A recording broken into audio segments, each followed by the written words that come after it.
Siapapun saat ini bisa melakukan investasi saham dengan cara yang sangat mudah. Ini karena perkembangan teknologi kita saat ini yang cukup maju. Akan tetapi masih banyak ternyata rekan-rekan dari kita yang belum paham bagaimana cara memulai investasi saham. Berikut ini adalah cara investasi saham untuk pemula. Yang pertama adalah pilih broker atau sekuritas yang baik. Sekuritas ini biasanya disebut pialang saham atau perusahaan efek. Sebagai informasi, perusahaan sekuritas ini adalah perusahaan yang telah mendapatkan izin usaha dan diawasi oleh OJK atau Otoritas Jasa Keuangan untuk melakukan kegiatan sebagai perantara perdagangan efek atau bisa kita sebut dengan broker seperti itu. Broker ini bertindak sebagai jembatan antara investor atau pembeli saham dan perusahaan emiten yang menjual saham. Itulah kenapa mereka disebut agen. Ya, kadang mereka disebut sebagai seorang agen atau semacam maklar seperti itu. Ya, jembatan yang dibuat ini akan memudahkan proses transaksi berjalan dengan baik setiap harinya. Broker ini mendapatkan uang atau penghasilan dari nilai investasi yang dilakukan oleh investor di pasar modal, yaitu dikurangkan atau diambil dari biaya administrasi setiap kali transaksi. Lalu langkah yang kedua adalah setelah mendapatkan broker yang baik, maka silahkan untuk mendaftar dan mendapatkan RDI. RDI ini adalah rekening dana investor.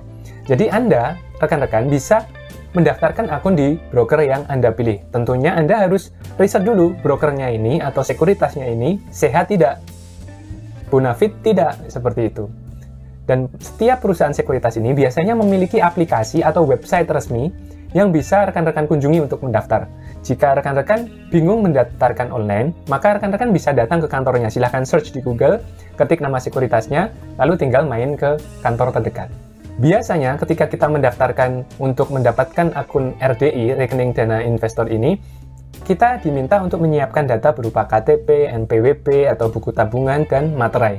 Seperti itu. Setelah itu, maka kita akan diminta untuk mengisi formulir pendaftaran sebagai investor pasar modal yang disediakan oleh perusahaan sekuritas tersebut. Jika berhasil mendaftar sebagai investor pasar modal, rekan-rekan akan kemudian dibuatkan rekening dana investor atau RDI itu tadi, dan kemudian diminta untuk menyetorkan dana sebagai saldo awal yang berguna untuk membeli saham nantinya. Saldo awal ini bisa berbeda-beda pada tiap sekuritasnya. Untuk informasi, RDI ini adalah rekening di bank atas nama investor yang terpisah dari rekening sekuritas. Rekening yang atas nama sekuritas maksudnya, yang digunakan untuk keperluan transaksi jual-beli saham oleh investor itu sendiri. Jadi kayak semacam kita top up kartu tol seperti itu ya, kayak e-money gitu. Jadi harus di top up seperti itu untuk kemudian trading. Kalau e-money kan bisa untuk bayar tol. Nah, RDI ini di top up untuk membeli saham. RDI ini akan kemudian terhubung dengan rekening bank milik Anda yang dijadikan rekening induk yang dipakai investor Anda sekalian untuk kemudian menyetor ataupun menerima uang dari RDI. Setelah RDI siap, maka kita pun kemudian akan siap membeli saham sebagai instrumen investasi kita. Jangan lupa untuk mempelajari dengan baik cara mengoperasikan software investasi saham dari sekuritas yang Anda pilih, karena setiap sekuritas itu softwarenya beda dan rekan-rekan harus memahami ini, ya. Dan jangan lupa juga untuk kemudian belajar bagaimana cara menentukan saham mana yang akan dibeli untuk keperluan investasi atau trading Anda. Rekan-rekan harus mempelajari ini terlebih dahulu. Jika rekan-rekan tertarik untuk kemudian belajar bagaimana cara memilih saham yang baik untuk trading atau untuk investasi, rekan-rekan barangkali bisa mulai belajar dari channel ini, ya. Silahkan cek di bagian playlist, di sana ada kategori-kategori khusus. Di sana Anda bisa belajar mulai dari 0 sampai ke level advance. Kami rasa cukup sekian ya. Sekian dulu, sampai jumpa di pertemuan berikutnya.